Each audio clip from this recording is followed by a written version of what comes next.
Dum dum dum dum dum dum dum bum ba dum dum dum dum dum dum. I know. We are actually live. Good. I'm so glad that's how you decided to open. Let's demonetize. We don't qualify for that yet anyway. Hello, everybody. Hello and welcome. We'll take a few. Any other requests? Any song requests? Oh, blimey, what's that? It's a dragon. Donking on the mic. Donk. Gotta put a donk on it. Good morning, good afternoon, good evening, and welcome. Oh, yeah, time zones are weird. The gap between my teeth is doing well today. I could use that to hold things. Don't. No. Hello, everyone. How are you all? So we've been playing more and more with MagRacer at the moment. We have. It's going to be the main theme of today. Mm-hmm. We've very carefully not made an itinerary of things we're going to talk about. We just picked a topic. Yeah. Always the best way to go. And I've been playing a little. We don't know quite the direction this is going to go at the moment. When we talk about it, it expands massively and goes scope creep for the win. I mean, scope creep is real. Yeah, definitely.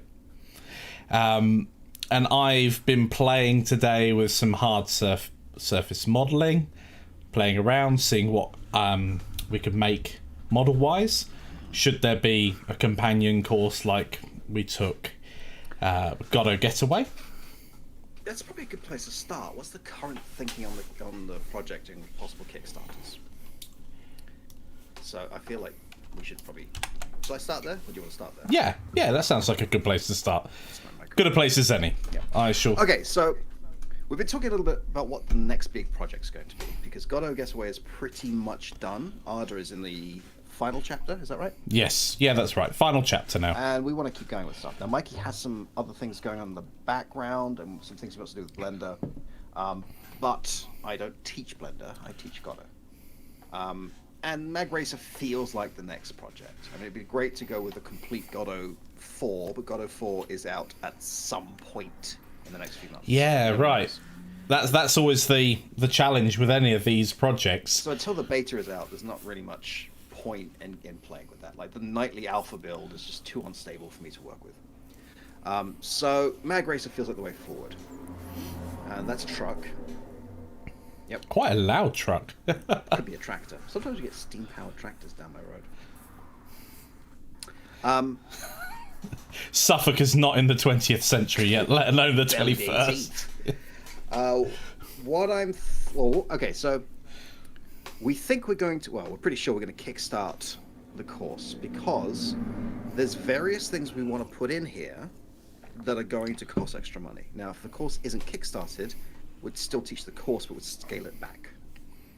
That's always the case. It's always going to be significantly scaled back, because it's that risk, isn't it? If you're going to spend the next year creating, whether it's a course or anything, your game, you want to know that it's going to have feedback, do reasonably well, and have an audience. At a basic level, the Kickstarter allows us to plan a few months of, okay, we could just spend this much time doing this and not making shorter courses.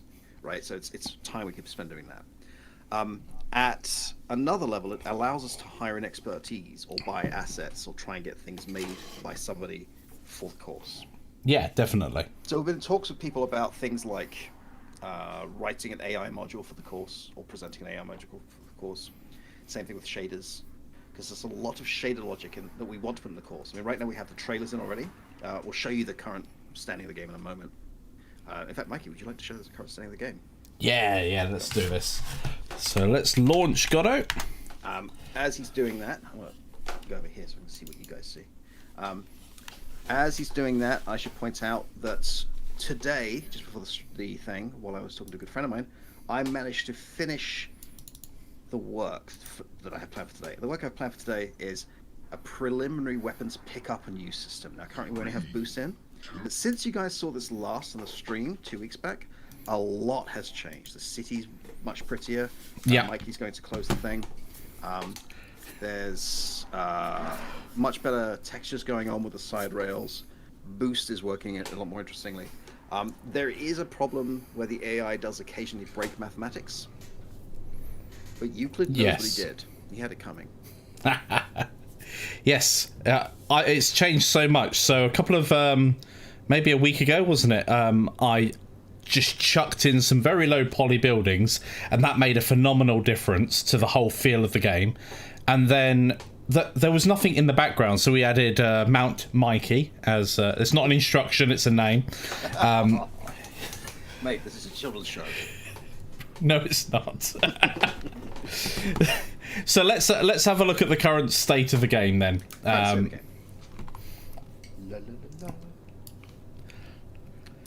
Yeah, so bring that up.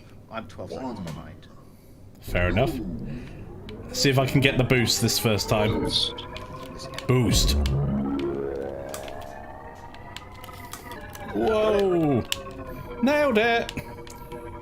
So this is one of the things Yann and I have been talking about recently. Is the whole when we were ready to go with Godo Getaway, the game was in a playable state, and it's getting very close to that now being a proper, a good fun racer to go around the track with. The AI is a bit quirky, as you can see there, but it's no better than my driving at the moment. I have made climbing that a little bit easier, but it's still so. We should talk about that when I'm not being distracted by it. But there's an interesting difference between this game and Wipeout. And I was looking at the footage of the current version of Wipeout on PlayStation 4 today. And it feels like this game, but it isn't this game. Wipeout keeps you glued to the track. It's effectively Star Fox, right? It's an on-rails experience. And it does track what's happening with the craft, but you can loop the loop, and it's fine. What we're doing is actually simulating physics. So if we tried to loop the loop, it would literally slam you to the floor. Right. It's a very heavy craft with 4 simulated repulsors. It's actually an inverse square law that's pushing you away from the track. So the closer you are from the track, the better. If it doesn't detect a track, the craft just doesn't respond to controls. It's like bumper cars in that respect. Yeah. If you go off the... Physics still works, so you can still fly off into the distance, but it just won't respond to controls. You don't have any power. One of the key differences is if you're going up a slope in something like Wipeout and you hit that angle, you might grind against it and have to pull back on the stick, and there's just a little bit of leeway here. Here, if you go too fast to hit the angle, you will just bounce off it. So you actually have to hit the brake to allow the repulsor to be angled correctly. So there's a very different skill ceiling with this game. Like, this game really rewards playing with the controls and getting very familiar with it. And not just holding down the throttle. Yeah. Yeah. The brake also doesn't decelerate you or stop the thrust. It changes the linear dampening. So it's like air brakes. It's an air brake. Yeah, we're changing the air friction is what we're doing. And we've got some plans on how to make that look good and work. So yeah, Kickstarter. One thing we're going to do is, as a core goal, allow us to pay someone to take time out their schedule, timetable. One of those will do. Yeah, to actually write an AI segment and actually write a shader segment, and we're talking to them about that. I would love to hire an actual sound engineer to write assets for the course. I've been playing with Helm, VST, which is how I made the boost sound and one of the engine sounds you can hear. The others in there right now are paid assets that we can't use for the course. As a stretch goal, I'd love to do a sound production course. We have a lot of good ideas for stretch goals. Well, that's one of the things, isn't it? With any assets, it's all very well being able to buy them from a store at a certain amount of whatever whether it's $10 or $60, it doesn't really matter. But often those assets, one of the conditions you cannot use assets for is repacking them and selling them in another way, not without the authorization or without a different licensing agreement with the producer. And so that limits the scope of what we can provide in certain courses as well, to either what we can create ourselves, or if, as Yann was saying there, if we could get someone else who has the skills to do the sound production, a sound engineer or a Foley designer, you've got a friend who's a Foley designer, for instance. If it's something they're keen on doing, it's something that we could potentially get into the course. Yeah. I don't know if this game would work with Foley. I think you're looking at synthesis. But maybe. But it'd be great to do that. And we've got some great ideas for stretch goals. And one of the things that keeps coming up, it's come up on our Discord, it's come up on Facebook, is I want to see this as a full game. And I kind of want to talk about that a little bit because okay, the short answer is so do we. But we're an education company. Yeah. We would love got a getaway. Yeah. I'd have loved to spend the next year and a half, 2, whatever, working on that.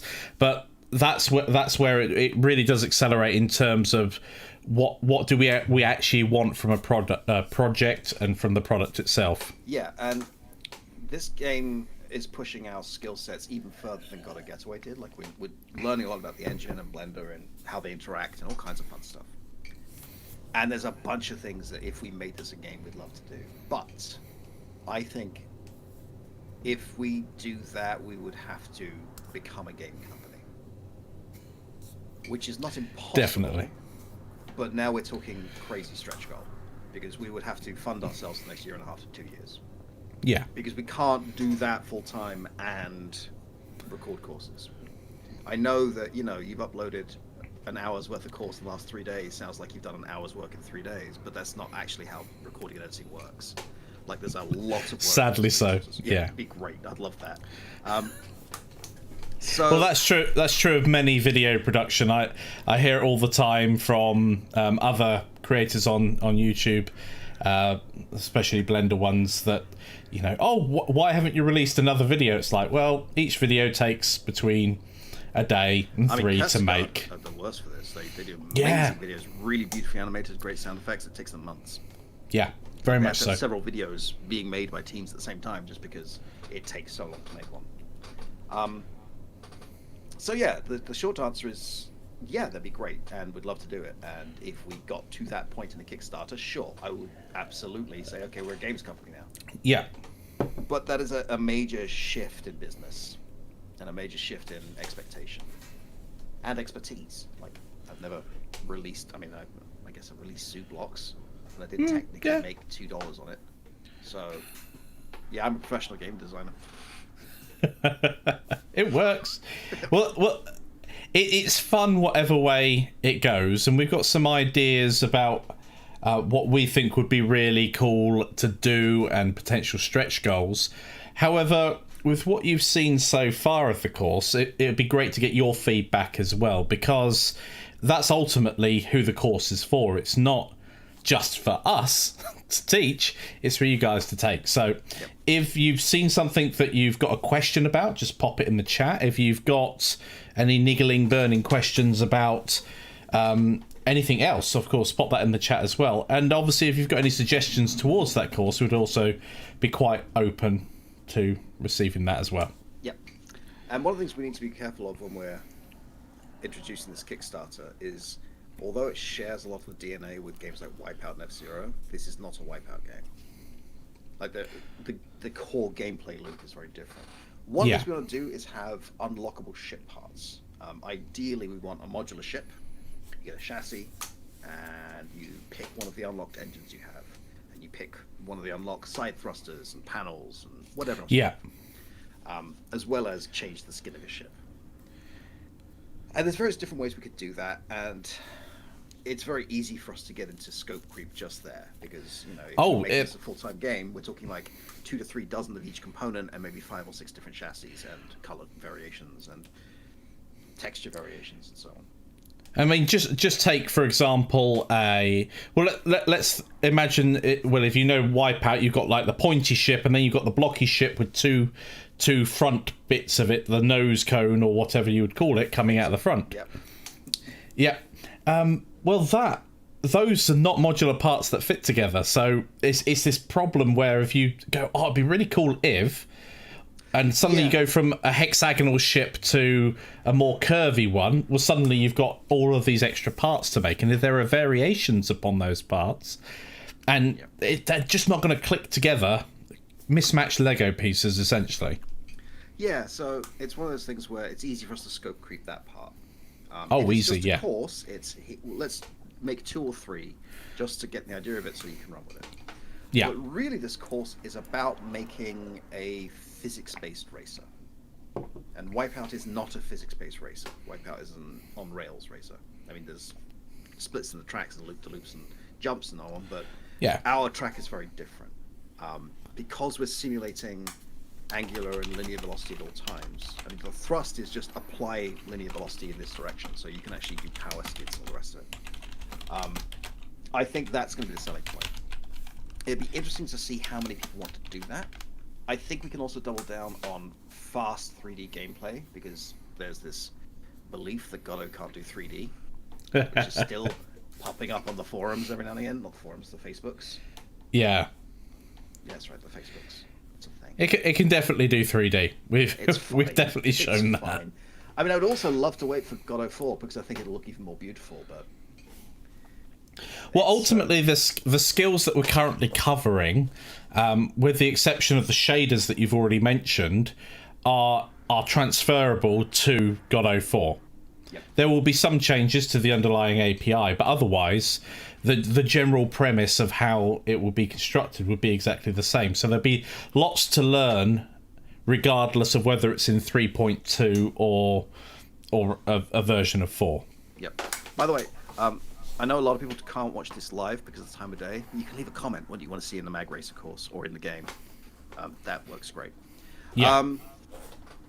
And one of the ways we would differentiate it is every Wipeout-inspired game, I was going to say clone, it's not entirely fair, has effectively the same weapons. If you've played Wipeout, you know these weapons, right? There's Quake, which does the little shake the blanket underneath the course, and there's the shake the blanket weapon. There's a plasma gun, which is a 3-second build-up, and then it fires a single shot, and if it hits it's a direct kill, but you're never going to hit anything. There's the 3 rockets, there's the homing missile, there's the electro ball, and then there's the mines, and there's a boost. And there's the red shell, and the green ship. No, wrong course. Fine. I'm interested in doing something a little bit different with weapons. I mean, some of those will probably keep, like a homing missile type of missile. But, and the boost, for instance, that's yeah. But because we're using physics, there's a lot of interesting stuff we could do. And one of the weapons we've thought of is a repulsor field. And all it's going to do is it's going to detect if anything's close by, it's going to get the distance, and then it's going to apply a linear velocity at that angle, an inverse square, depending on how close you are. So if you're right next to it, you're going to get a huge amount of force in that direction, and if you're far away from it, you just get nudged. And of course, if you're slightly in front of the explosion, it's going to boost you forward rather than go back. Because of the way we've written the game, that's not going to count as collision, which means...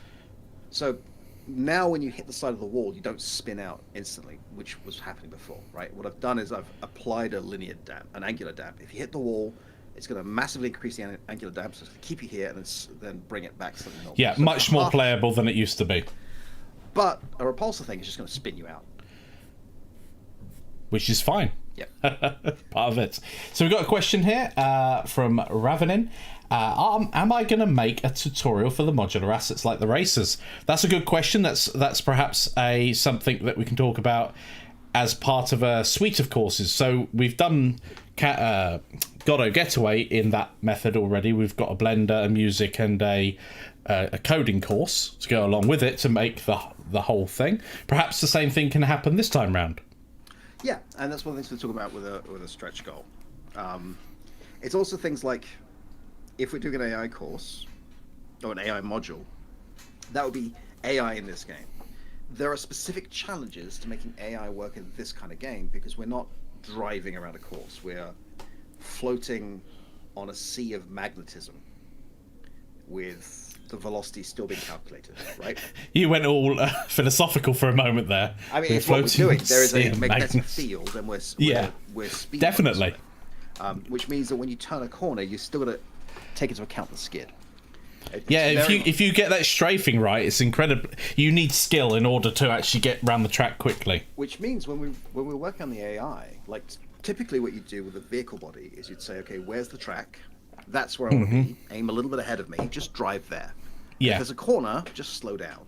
Here, you don't need to track where you want to go. You need to track where you're expecting to be, where you want to go, and what that angle is.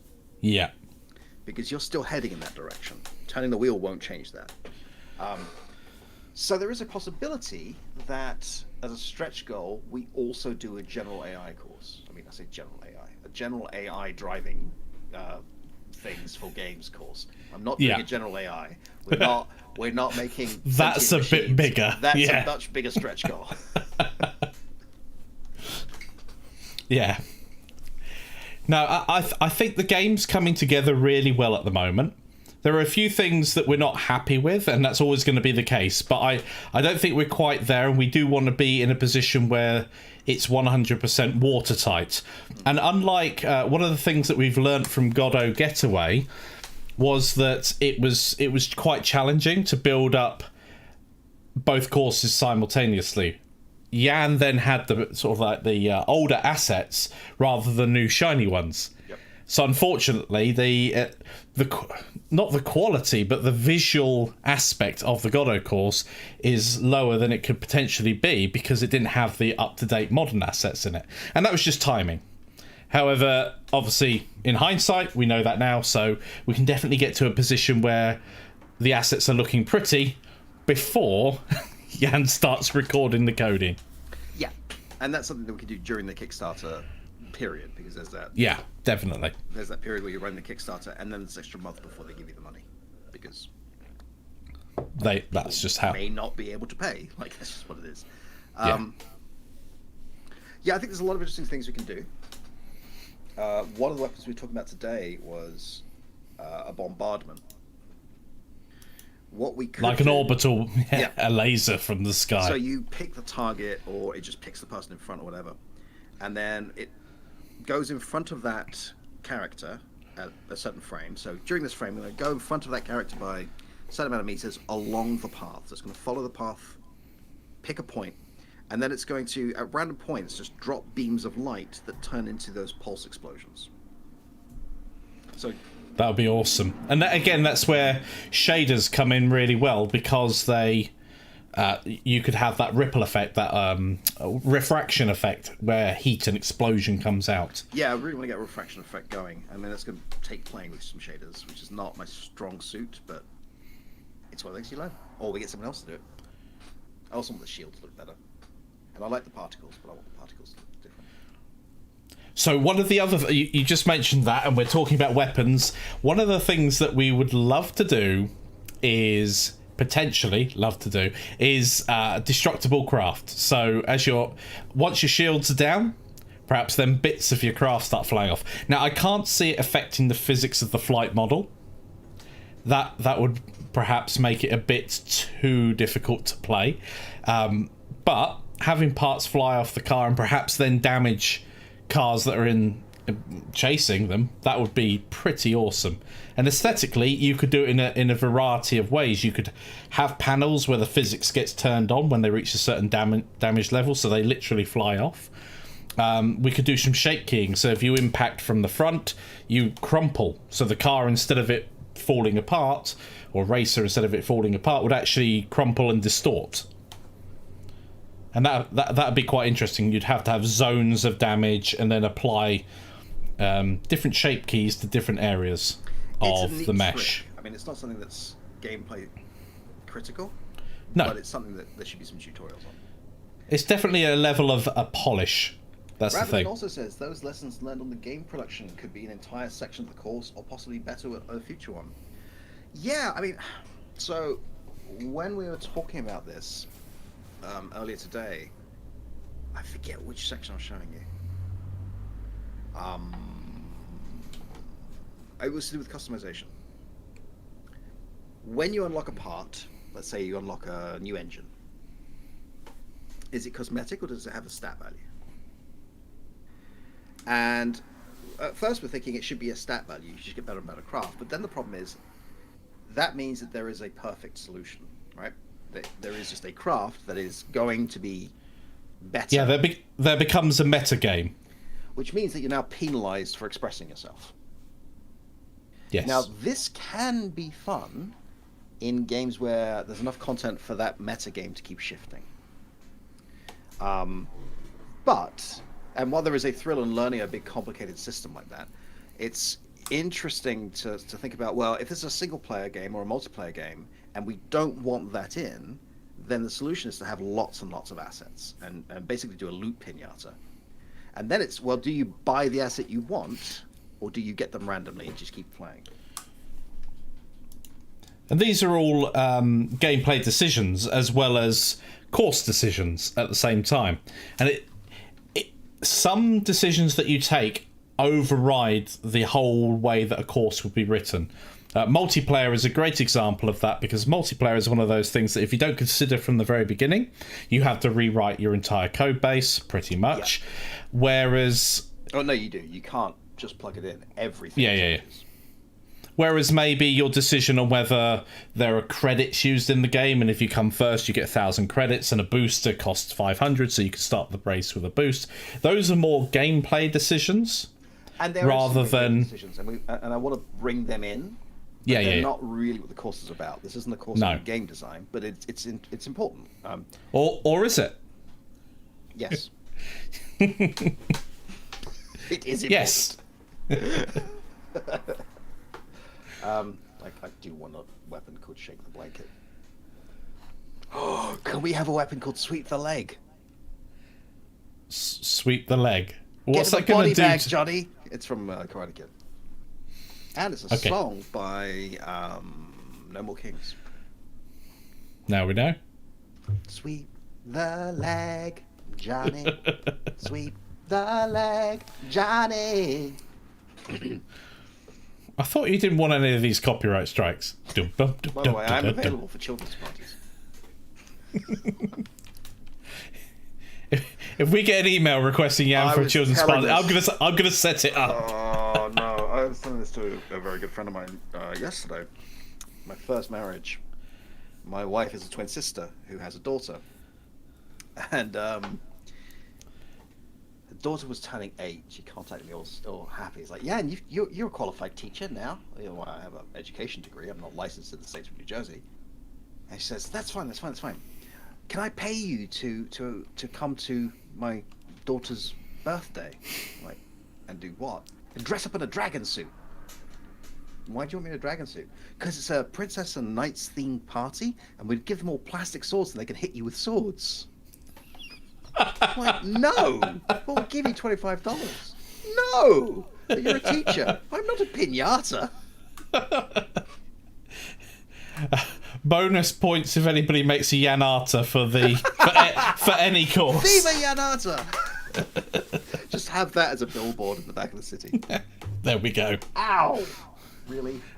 Are your cats attacking you? No, she's stretching. I'm like, oh, this looks comfortable. Yep, that's good. Hi, Caboodle. There we go. Yep, that's great. Ow. So Melicon says we could use equipment rarity and have them customizable so you can use your favourite look and change the values that suits your playstyle.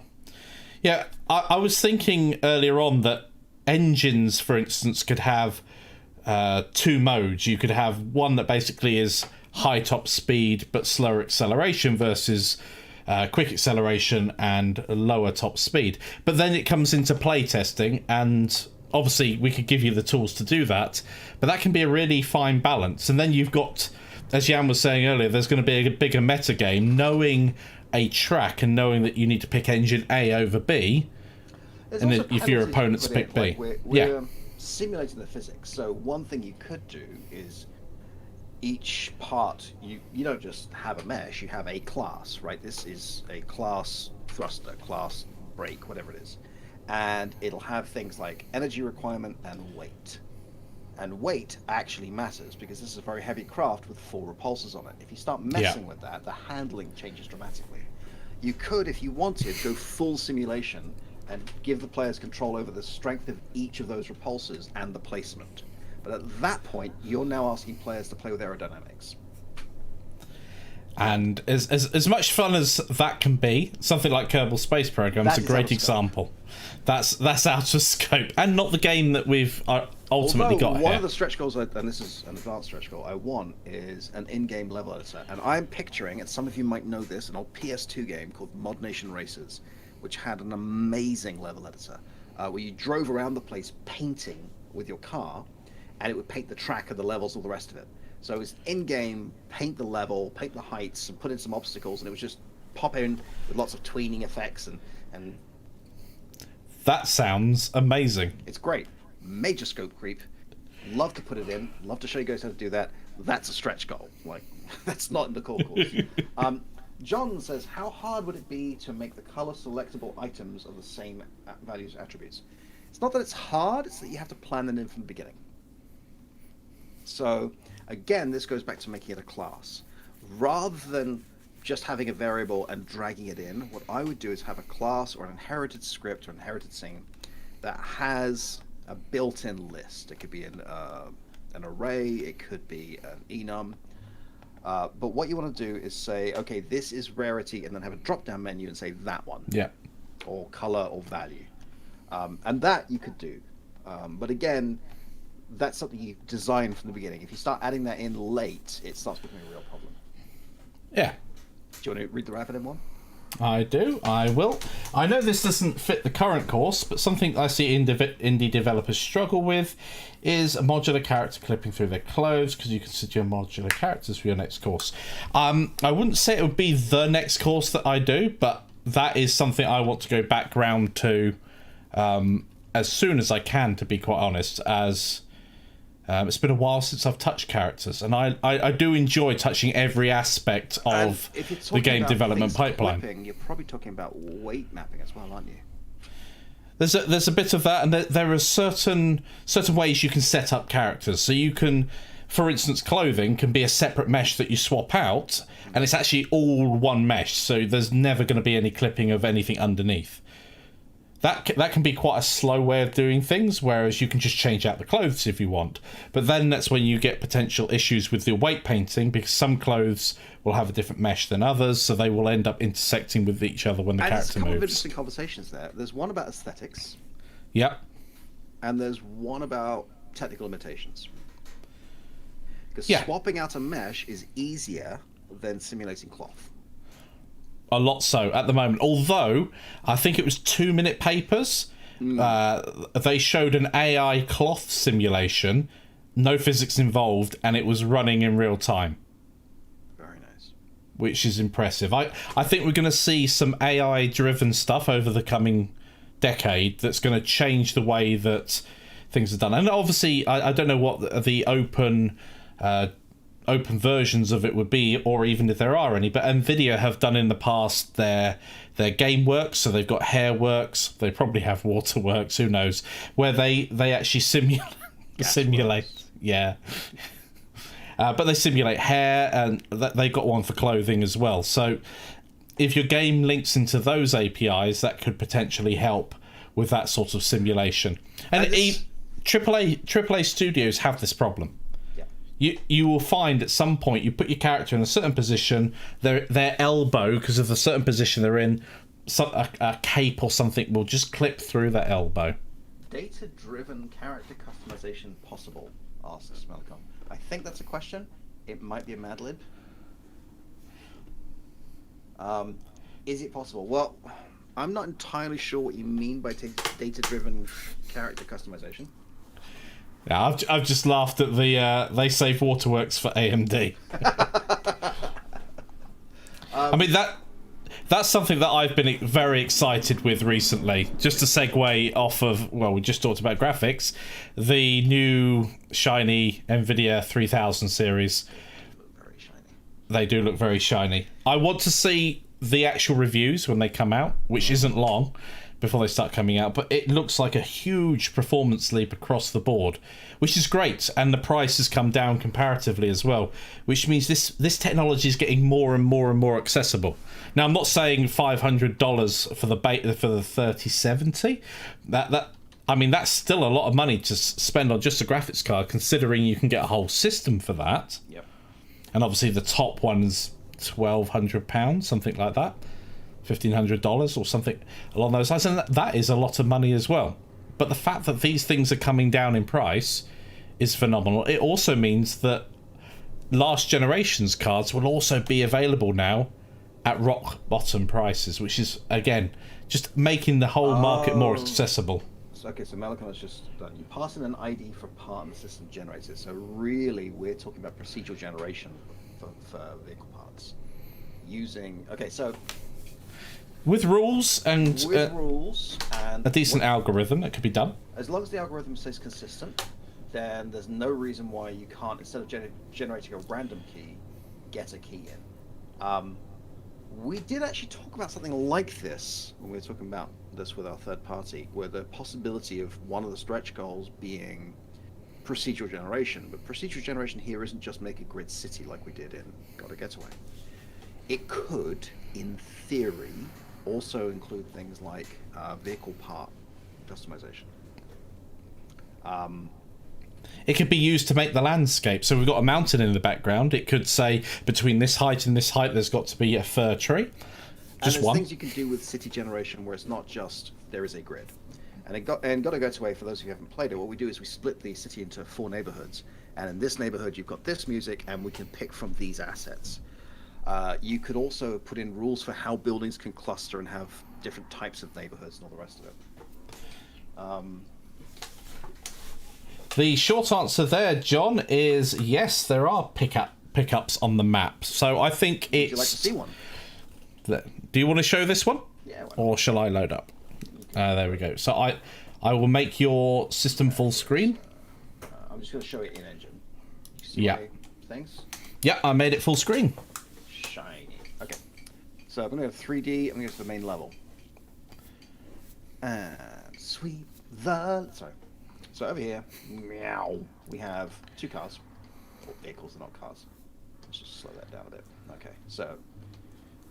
And right up on this corner, we have a pickup. Now, currently, this is a placeholder. We only have one pickup in game, and it's the boost, right? So here's a boost. I'll probably just make this, it'll detect it as random. But if we open this, which is right here, gonna open that scene. Here we go. No, that's fine, John. It gives other people a chance to visit a different angle. So if I look at this, then all it's doing is saying, okay, body, run this function. Right now, we only have a boost, so I haven't built in a pick weapon from list. So it's very placeholder. This can only interact with vehicles. So the body has to be a vehicle. So it's either an NPC or a player is going to run this function.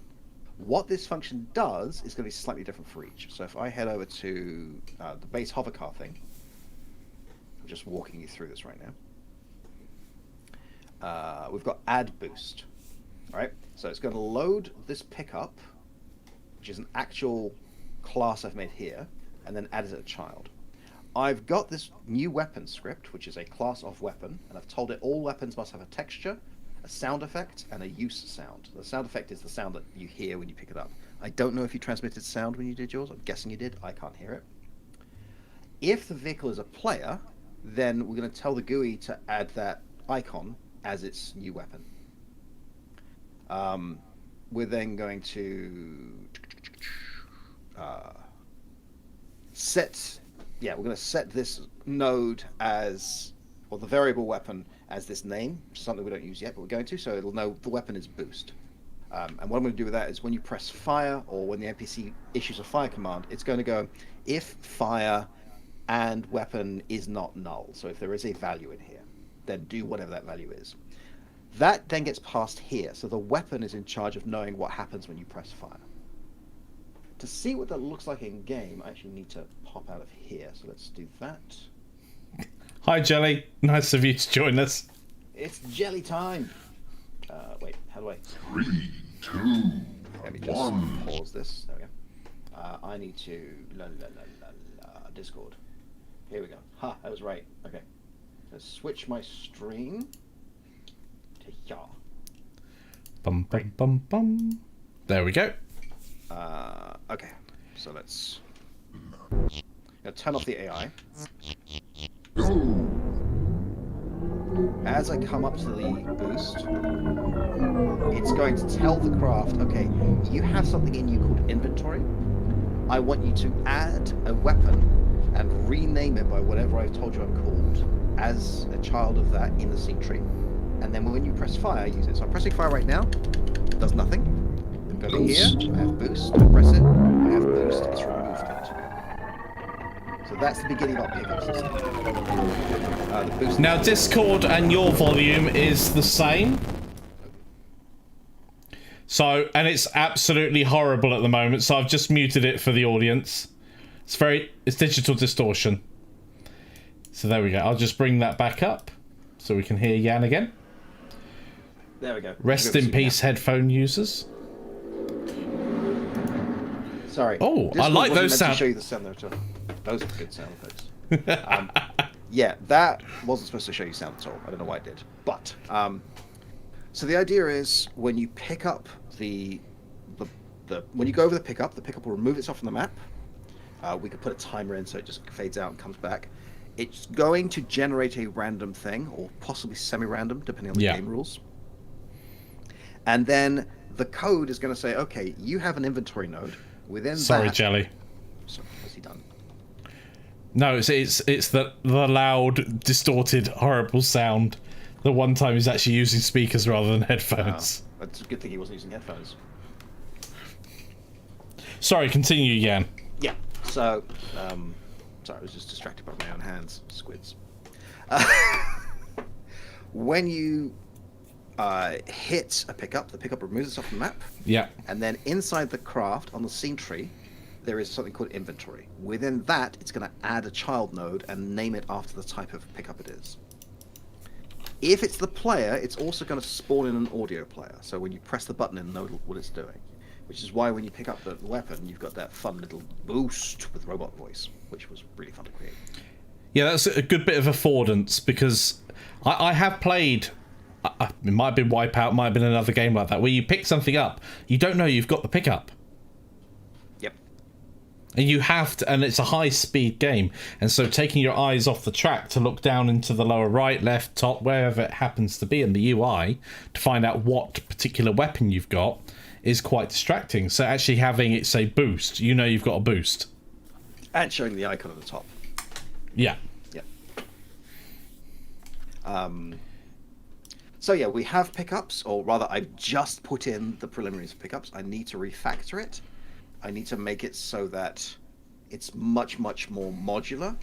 But right now, there's a weapon class. You can copy the weapon class, make a new weapon, give it that information, and it will just populate it. And then you've got to put in under fire what it does. F-Zero, that's a classic game at that point. It's an older game. On the SNES? Was it SNES? I can't remember. But it was a fantastic game. Yep. Icon indicators are good. We need better ones. I caught myself spending about 20 minutes playing around a game trying to make a better icon before I realized, no, this is a proof of concept. Don't do that. I'm tempted to use 3D. Well, you rotate them. Yeah. But why? Because we can. It's always the reason why we got to do stuff. I mean, for instance, if you were using it up in the corner as a 3D asset, when you use it, it could actually shoot across the screen and leave a trail effect. So there are things like that that you can genuinely say, we're using a 3D asset because we're going to make the game shiny and flashy. It depends how you want to put this information in. I picked up that Redout game today just because it's research. It's legitimately research. I want to see how it's done. I don't think it'll tweak my exposure. I'm just going to expose myself to you. Dark Yann. I'm back, Yann. I have a story about that. Later. Yeah, what was I talking about? Okay, so John has mentioned stretch goal. So for those who have arrived, we are thinking about this being the next focus for us as a company. maybe assets as well as the coding side, just like we did on the last course, Godot Getaway. Yep. So stretch goal, well, we're obviously thinking perhaps launching it via Kickstarter to not only get a feel of the general who wants to take such courses, but also to help us scope out the size of such courses. Yeah. It's difficult because we need to price out what we want, make the Kickstarter valuable, and not put the money so far out. Godot is already a niche engine. This is a niche game. Well, we also want to be able to buy in expertise as well. So we've been talking with a few people in the background about them being on the project. They're excited by it, which is really great to hear. But obviously, they need some cash so they can live and help us. Yeah, and I mean, it's something I used to teach my students, my undergrads. If you're asking somebody to use expertise, don't tell them to do it for free. Don't say it'll be good experience. The experience of giving your expertise for free to someone else's project is the experience of being cheated out of work. Even if you offer them a pizza, like, at least show them you value what you're doing. It might be cold by the time it gets to them. It might be.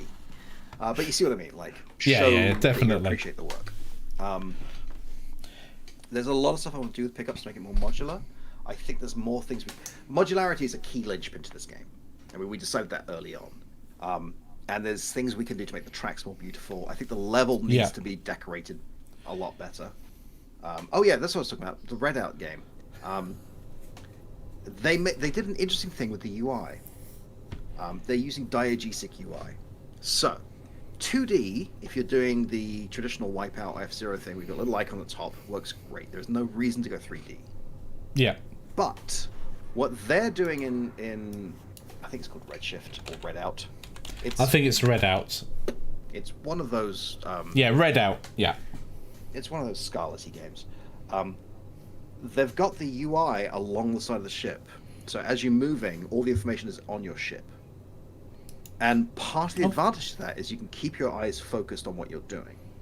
Yeah. On the other hand, that's really bad for peripheral vision. Like, it's a great way to get tunnel vision. I'm just looking at the some screenshots of it now, and it looks like the speed and everything is with your ship, and maybe the rest of what lap you're on, what your current lap time is, etc., is all part. I'm not sure whether the health and the energy on that particular game moves along with the ship. They do something a little bit different with pickups, which is you buy your pickups or your power-ups before the game. You're allowed an active and a passive. Yeah. And you don't pick them up as you go. You just build up energy, and then you can decide if you're going to use them on boost, or if you're going to repair your ship, or whatever you're going to do with it. Build a Star Citizen clone. Go big or go home. I am home. Me too. Wait a minute. Also, Star Citizen, love it or hate it, that game does scope creep. They're the experts in it. There's also another one, controller support. Well, it is currently controller only, really. Well, no, you can use a keyboard. Don't. Yes, full. Yeah, it's full controller support. In fact, Mikey could probably show us, because that way I won't deafen you. One. So let's launch the game. I've also put a debug in so you can follow the NPC. Oh, that's nice. Yeah, if you press the Y button or the yellow button or whatever it is. So if I do this, can people see me? Probably not. No. Never mind. But what I can do is race anyway. My controller's off, so I'm just turning it on. And then I will disable the NPC, actually, because he may crash us. So let's just disable him. He'll be sat on the track. And then disable the opponent. That's how I win. That's how I roll. Right. So sorry. There we go. So I'm back in, and what we can do is race forward. The cheeky guy. He stole the boost. Yeah, of course he did. Whoosh. So there he is, sat on the track. We've also show off the customization of the trails. Customization of the trails. Okay, so we've put some extra stuff in. I say we, Yann. So we can change the overall feel of the car itself, so we can have all of these different colours on our ship. I've just emission isn't currently plugged in, so you can ignore that. Okay. So now I've just got grey smoke. Looks like back. There we go. I like the fact that you can race. So I'm using the bumpers here to strafe left and right. I don't need to be quite so high, which is really useful for getting around the corners. Yeah, it's actually incredibly helpful. I use strafe on every corner. After a while, it becomes second nature. Yes. When you try to demonstrate at the same time. Yeah. I love those spinny buildings. I'm going to get up to the point where we've got the statue in the distance. Yeah, slow down for the toppy bits. Nicely done. Again. And then... brake. So it's actually just adding the air brake. So there's our statue up there. Yeah, boost. Boost.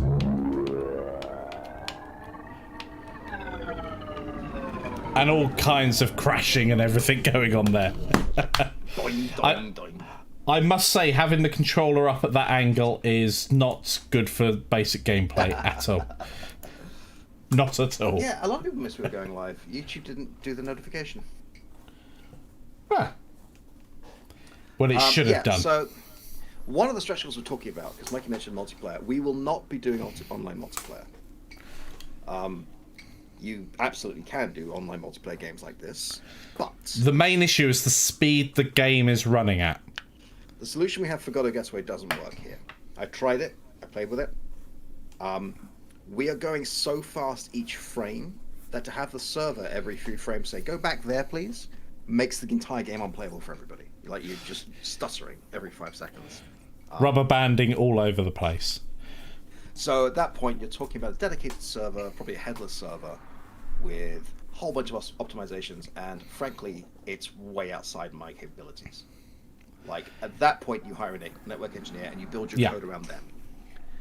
But you have to do that from before you start writing any other code, because little things like, if I press fire, how does everyone else know I've pressed fire? How are we handling that information? Is it we send the signal to the server and the server says this craft is firing, everybody simulate it? Are we actually tracking every single object that is fired? Like, it's a big discussion. However, we can do split screen multiplayer. Now, that still has to be designed from the beginning, but this is a stretch goal. And it's a stretch goal because, again, it's a lot of work. Like, actually doing a split screen is very easy, but making the game work like that is more difficult. And I don't know how many people play console controller games at their desktop or laptop with more than one controller. Now, bearing in mind, of course, I don't know how many people that is. The new Xbox and PS5 are basically PCs. Yes, so, in but we theory, can't export to PS5. No, PS5 or PlayStation in general is a closed system with NDAs and all the rest of it. But we can't do a course on it. No, that is literally the fact. We cannot do a course on it because Sony restrict that. That they want to be heavily involved. Controllers, so we can have the jelly stretch goal. Yes, I have to. That does remind me, one of the weapons I want to put in, instead of mines, which is in every game, it's mines. I want to put Mine.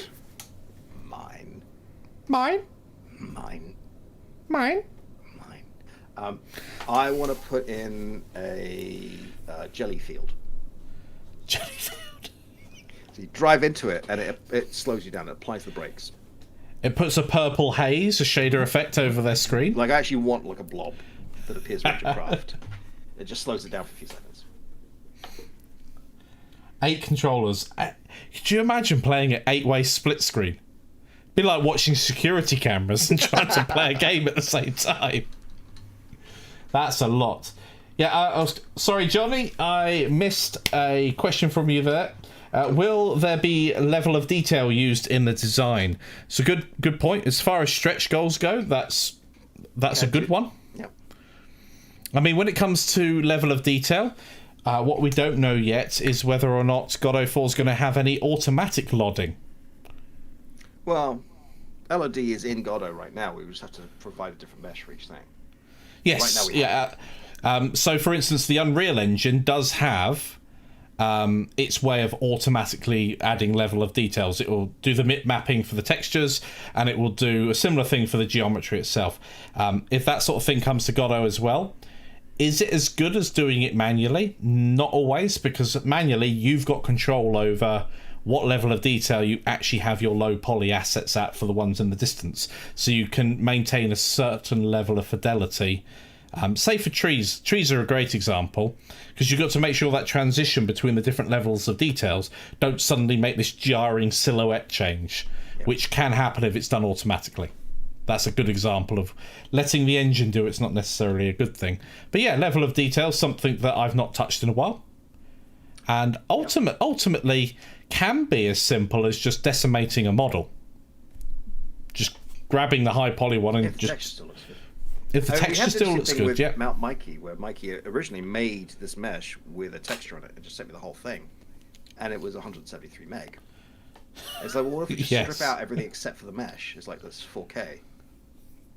Let's do that. Other way around. The mesh was 4K, the texture was 170. Strip out everything but the mesh, and it's 4K. Other way around. No, you strip out everything but the mesh, and you're left with 4K. Other way around? I asked Jess the Dragon, and Jess the Dragon says I'm right. Yep, okay, it's good on. I'm not listening to Yann. That is the problem. Sorry, there's something. Yeah, there's something wrong with these headphones. I'm sorry, I don't speak weasel. I see what you're saying now. I was just not hearing it.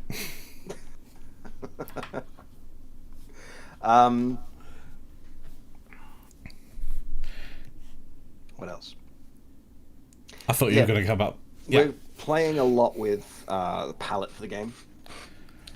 I think it's probably our biggest sticking point at the moment is working out the overall feel of the game from an aesthetic point of view. I like these wedge shapes, these big solid colors. I want to see more detail in them. Like with the craft, the player craft at least, has a lot of detail in the texture.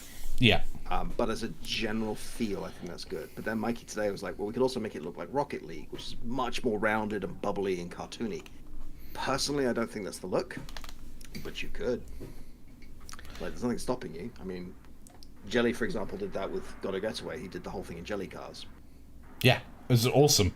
Yeah, like, nothing stopping you from doing that. I'm thinking for particles of limiting the color choices down to maybe 12 colors. Because there's a lot of values that don't work well, and rather than explain to the player, do it this way, or take their value and then linear interpolate it down to a much lower value, I'll just say, here are some colors, and then just work with them. I think that works really well. Sometimes limiting player choice is very beneficial to them. Future cyber color theme for maps. Well, I mean, that's kind of what we've got right now. Although I did do one in pink, and Mikey called it the fuchsia. Welcome to the fuchsia. Yeah.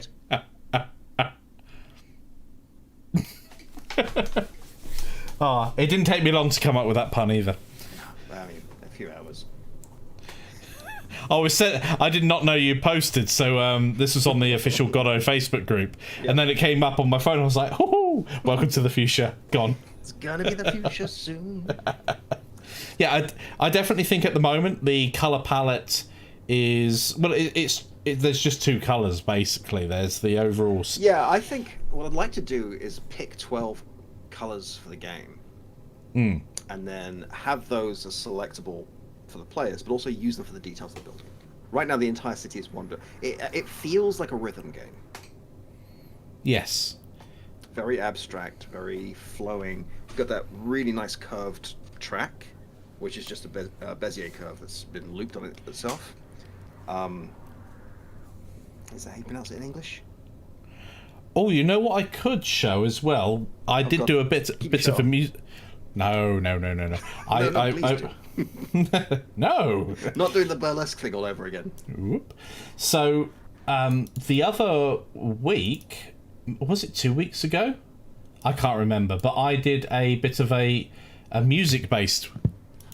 thing, didn't I? At this point in time, you're just set in the menu system and ready to Yeah, play I'm going to bring this over. So this was pre what we've got now, but I'll bring it over so you guys can see it, and you'll be able to hear it as well. And I added a tiny bit of music to it, and this was just to get a feel of how it could be if we put a bit of high energy music to it, and it made a huge difference. So I'll just play this now. You're just set in the menu system and ready to play the game, and we'll take it from there. So this is like the menu music going on in the background. I'm not sure whether you'll hear the distortion on the recording. It's not supposed to be there. Audio stuff and all that. So you're in game ready to go. And then, you ready? 3, 2, here we go. 1, go!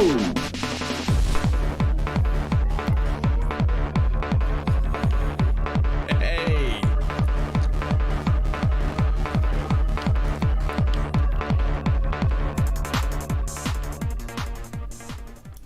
Imagine at this point in time. So there you go. There's and that changed the whole feel of the game for me immediately. Suddenly, when it was 3, 2, 1, it's ding, ding, ding, ding, ding, ding, ding, and you're into the racing. It just felt like there was so much more energy in the game. I mean, sorry, just a really cool idea just occurred to me. One of the things that I always remember about Wipeout, one of the things that made the original Wipeout 2097 so incredible was the soundtrack. I mean, Firestarter. Yeah. Stuff by the Chemical Brothers, I forget which one it was. There was the Orb in there. Like, there was some really nice music. I watched the most recent stuff, and it's fine. Yeah. The problem there is, if we want to license music, that's a stretch goal. Although he did pretty well there, I'm gonna say. Yeah, I just sat down, and this was all made in Arda as well. So just linking stuff together. One of the things that I found incredibly challenging, because Arda doesn't come with a distortion, so I had to find a VST, a plugin, which we'll be talking about shortly on the course itself for Godot Getaway. But the plugin itself made the difference. Just being able to have that distortion. VSTs. So this came up earlier. For those of you who don't know, a VST stands for and is a way that you can I don't know what it stands for. I'm not sure actually either. A VST, yeah. You down with VST? Yeah, you know me. What you could do is you could run something like Helm, which is a VST creator. Yeah. And it stands for Virtual Studio Technology. That's what I said. Basically, it's an FM synthesis generator. So you can make some really cool sounds, but what's interesting about them is changing the parameters as things get louder and quieter, which is hard to do with a simple WAV file, like or any kind of sound file. You can layer them and do some fun coding stuff. And then Mikey and I were talking this morning and realized, well, you could, in theory, because Godot is open source, and Helm is open source, you could, in theory, write a module in the engine that can take this VST file and change how the craft sounds depending on what's happening. But at that would be phenomenal. Point, you're talking about writing a fork of the engine. Yeah. And that's not for a course, that's a game. I mean, now we're talking... That's definitely for a game, or it's for much more advanced content, because once you're starting to talk about whether or not it's a VST or another module, maybe a graphics API that you wanted to work with, you'd need to integrate that API into the Godot engine, so when you're compiling the engine, it has access to all of what's needed to be accessed, which is a great way of explaining it. Well done, Mike. But I think that that's VSTs, we should just give them different random initials. Yeah. MBWs. MDBs. Who knows? That works. Yep. Now, I'm quite excited for this. I'm very excited for this. It's getting so close now to a game that I want to pick up and play. I mean, how many races did you put in the other day? It was like 10 or so? Oh, I had 12. 12. And until the maths crash, until my nan came to visit, we're getting a divide by zero in there somewhere. or not divided by 0, but something in there. Yeah, not a number. The code is being Cody. Yeah, it's something's happening, but until that point, they work great. What we need to do is have a little bit more variation in how the AI works. John did ask, and I didn't get to it. Can we make the emission color unlockable, or make the emission unlockable? Yep, we have plans for that. The engine is actually modular, and the plan is to have different kinds of engines that have different kinds of trails. Yeah. And we did talk about unlocking colors. It's perfectly doable. But that's a design choice. Do you have all colors unlockable, but you unlock the type? Or do you have a type and a color that you can unlock? And again, that gameplay decision will ultimately affect how you put your game together. And in the course for it, you will just learn how to do those implementations. And we will pick one way or the other to move forward with the code itself. But ultimately, if you wanted to do that in your version of this game, that's super simple. And that's something that we really do encourage with these kinds of courses is we'll show you a solution and justify why we're doing it. But if you want to go a different way, the theory is you should have picked up enough of the techniques to be able to say, well, if I want to do this differently, I can do it this way. Yeah. I know certainly when I've been following along with other courses in the past, I suffer from the fact that I start a project, I've learnt a little bit, I go off with that knowledge, and if I didn't have source control, I could never have gotten back to where I was supposed to be. Because you get excited about your project, you carry it forward, and you realise, oh, I've run out of my knowledge here. Let's go and continue the course. Oh, it's nothing like how I've done it. Speaking of, do you want to show off the thing you've been building?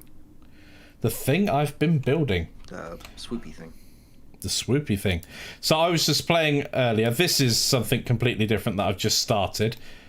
Looks like an elephant. But it will change over time. But let's open up the cover. Octocurve. No.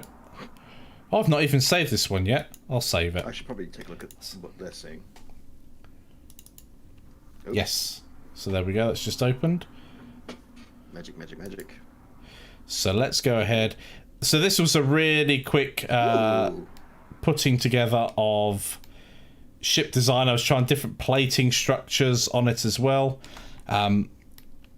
Different levels of inserts. I've been playing around with a few plugins as well.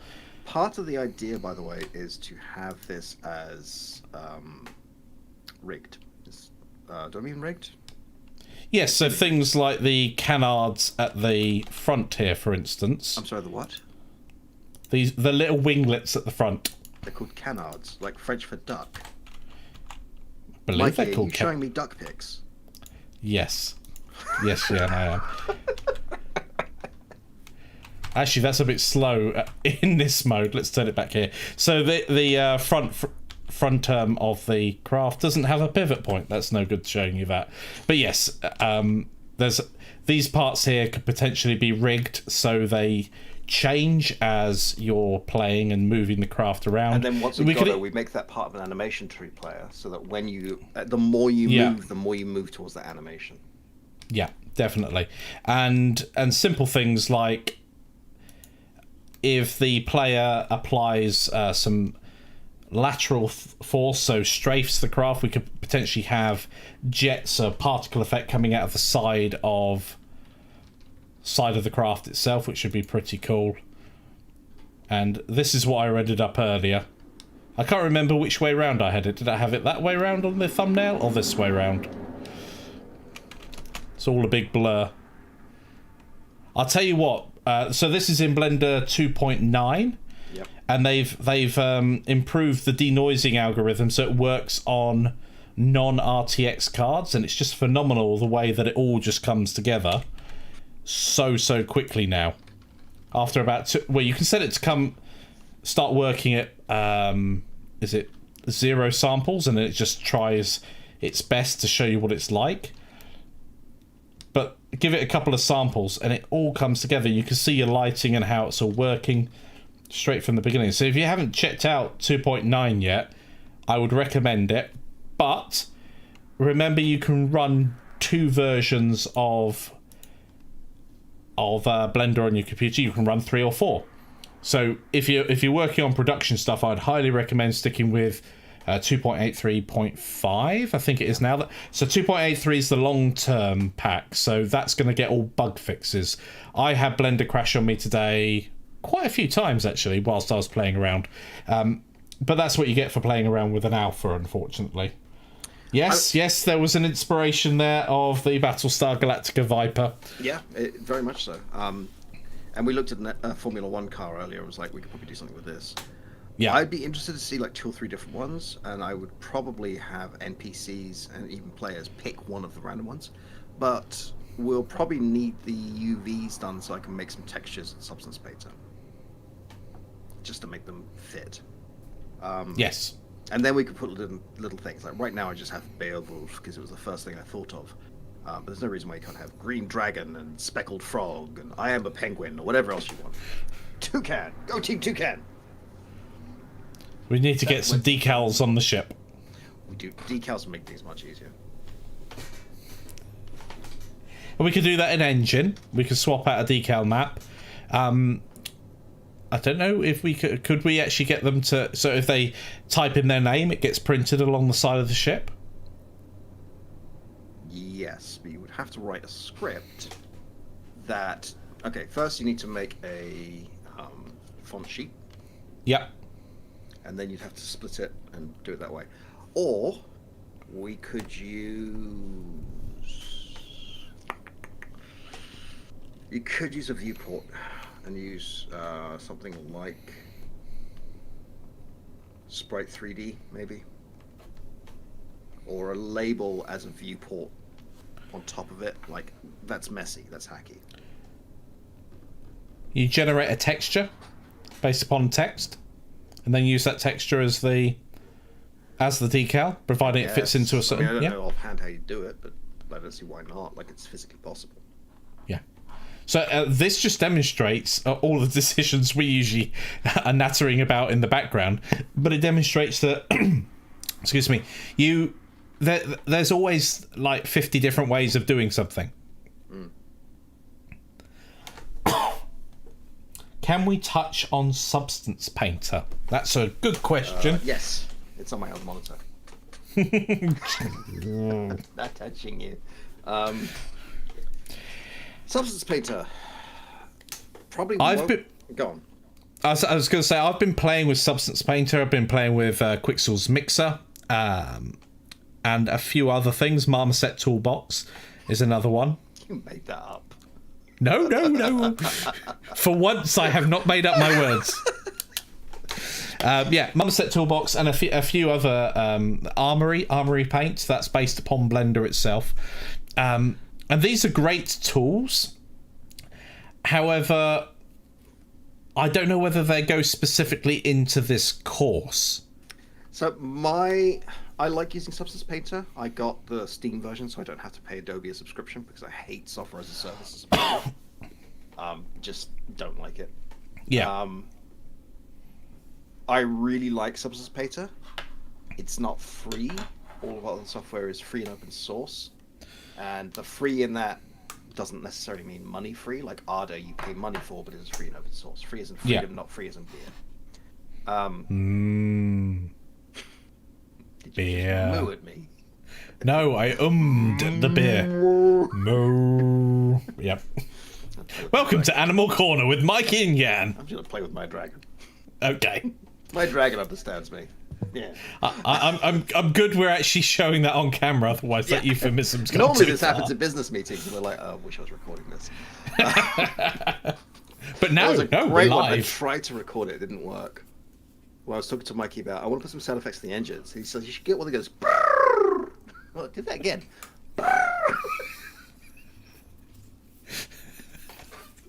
Yep. It didn't work though. Bunny, moose. Bunny, moose. Bunny, moose. That's a board game. Sounds like a drinking game to me, but I'll let you off. Yes, so so you can get a Substance Painter. Substance Painter is very good, and I have not played with Quixel, but it sounds very good. I've not played with Marmite Set. Marmoset, yeah. Tool bag. What'd you call me? Called you a tool bag.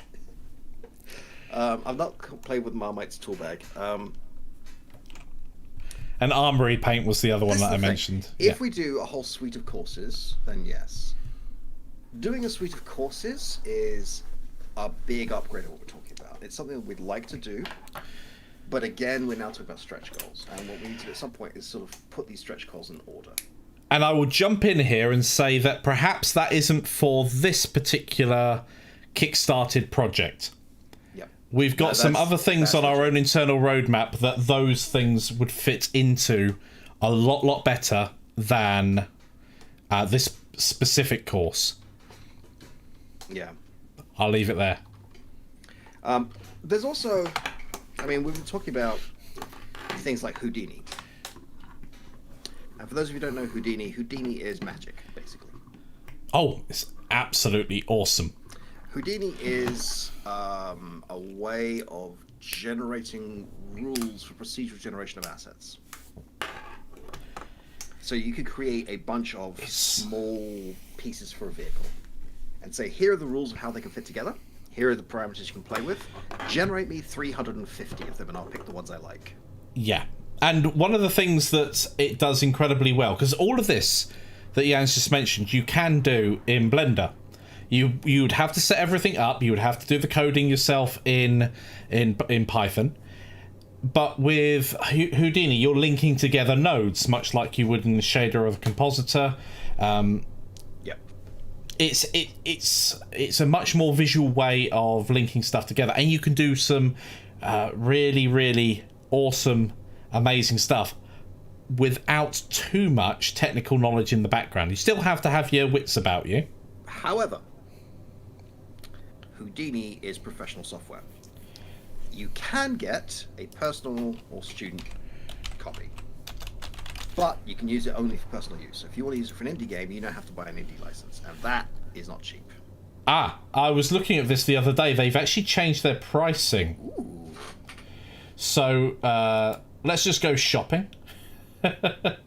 So they've got, they've got a couple of ones. The indie license itself isn't free, but it's $269. It's better. But for again, a year. Like $269 for a lot of our students is insane. Yes. And we will never.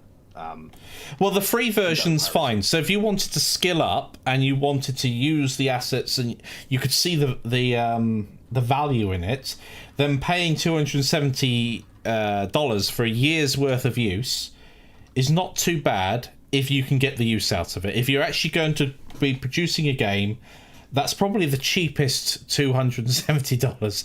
That's probably the cheapest, one of the cheapest things you're going to have in your asset. But it means doing quite an involved course on a piece of software that isn't free. And I know there's people who can get it for free. We will never condone piracy. Someone contacted Mikey the other day asking for a free copy of his course. And they came out with, oh, don't worry, I found it for free on this pirate website. Don't do that. You just told me that, these many months' work is worth $0 to you. Thanks for that. Yeah, I can't remember. I do like GD Quest's response. Please don't pirate our software. If you genuinely need it and you don't have the money, contact me and you can pay like a token $1. Yeah, that's a brilliant way of approaching it. But if you steal my courses, I just feel like you're insulting me. Yes, definitely. I know these pirate sites say things like, the instructors are happy for you to do this. Not. I want to pay rent, please. And for the courses themselves, it's not a huge amount of money a lot of the time. We are very deliberate on our site to keep the prices low. We want our education to be as free, close to free as possible for everybody, but also making sure we can feed ourselves and all that lot. I mean, I would love to just do free tutorials. I would, genuinely. I think education should be free, but I have to live in this world. Yeah. I have bills to pay. It's as simple as that. I can't do this for hours every day, add all the prototyping for this game, and not eat. Yeah. It makes perfect sense. I mean, maybe in 10 years' time, this YouTube channel becomes a free educational site that actually, through advertisements or through other sponsorships and things like that, actually... Prime, when we're living on a big private island. That's true. Then, you know, that's brilliant. If that can facilitate us to teach you guys for free, I'm down for that. Yep. But that's in the future, not now. So yeah, MagRacer. I think it's going to be. Yeah, I think it's going to be good. I don't know. Dragon Fart, brought to you by Yann. Name of a team. Yeah. No. What's their boost going to look like? Dragonfly. You feel better with that? Okay. Yeah, I'm really happy with the game so far. I think the last 2 weeks of progress on this have been pretty impressive. The help we've been getting has been invaluable, and we'll talk about that more when we can start releasing, details. Yeah. Yeah. We're hoping to get this to a Kickstarter pretty soon. Mostly because we can't have dead time on the company where we're not producing courses because people get bored and wander off. Yeah. I've got some new stuff coming very soon that will be announced at some point very soon. It will be done by the end of October, but I can't talk about it just yet, which I know is a bit of a tease, but I can't talk about it yet. But I can talk about it probably on the next live stream. I think I'll be in a position where I can talk about it. So I'll let you guys know about that then. There will be in a position in the next live stream to take the date we launch the Kickstarter. Yeah, it'd be really exciting if we could. Yeah, we wanted to see if we could do it for today. I was like, well, the AI can't make it around the track. Yeah, let's fix that. Yeah, we got a few leaks in the system that we want to plug and then or fix. Rather than plug. Oh, there's a leak there. Let's patch over it. Yep. No. As we've been saying all along, it's so close now to being a full playable game. That's what we want to get it to before we run the Kickstarter. Just like we did Gotta Getaway. That was a full game that Yann and I were playing online. In terms of the gameplay mechanics, we have a boost in there. A couple more weapons would be nice, but... Yeah. We need the AI to make it around the track. We need some variance in the AI. That's doable, but it's really just adding in the race logic. And I already know how to do that because I did that in that kart prototype I made a couple of years back. Yeah. And from there on in, it's just adding features and tweaking and getting a bunch of assets in there. Yeah. So watch this space. That'll be coming really soon. So do you guys have any other questions whilst we're here? We're coming just up to the hour-and-a-half point, which I think would be a good time to wrap up for the evening. I have a question. Like, if you were a dragon, what colour would you be? Blue. I've thought about this a lot. Blue. Dabba-dee-dabba-die. And I would be a fire starter. I'd be a twisted dragon. Twisted dragon starter. That's the one. Psychosomatic dragon insane. That's the one. So for those of you who don't know, a lot of our business meetings are taken up with Mikey and I accidentally singing to each other, and a lot of a cappella prodigy. Yeah, strange that. What was the one with Arda? Oh yeah, I've got the beats. I've got the melody. I've got the beats, the rhythmical melody. That's the worst cover of Poison I've ever heard.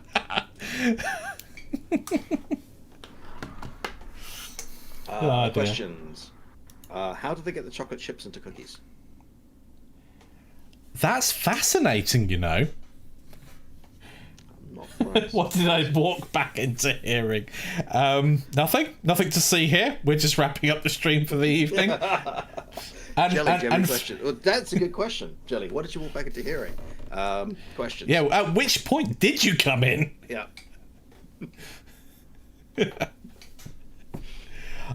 Yeah. And of course, maybe another music course along with that lot as well, focusing on again a different style of music. Once again, maybe an Arda, maybe touching on a different one. And it's a shame it's now 5-10 years out of date. Drum and bass. We can be retro. Does that make it a retro game if you include drum and bass? Drum and bass is 20 years update. I'm at dubstep. Wop wop wop wop. Wob. I mean, dubstep is basically the Prodigy with wob in it. Yeah. I remember that's very Hamptons true. were playing me this new hit genre. It's like, this is 20 years old with a new instrument. That's not a genre. Like, I could do this with a kazoo. It doesn't make it a new piece of music. Someone discovered on a bass, if you turn up the frequency and snap it back again, it goes whoop. You just do it on a FM synthesis. Yeah. I've done it on Helm as well. Wop, I wop, wop, wop, wop, I wop. was trying to get an engine noise. It didn't work. Oh, can you remember? It must have been about two years ago now. I was putting together some music and I sent you the little clip of it. I don't know whether I've still got it, but I accidentally made dubstep. I was tweaking a filter setting on one of my synths and it just went. I was going to say, Jelly's done that by flicking a rule on a desk. Oh, wow, yes. Yeah, the dragon farts was a good moment. Yes.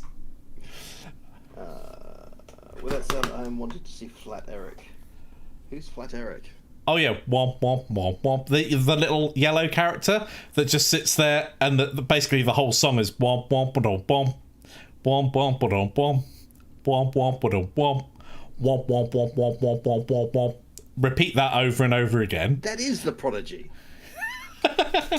Oh yeah, if you of no good. Womp womp womp womp womp womp womp womp. Yeah. No, give me. I don't need nobody. Don't need no one. There's no gift.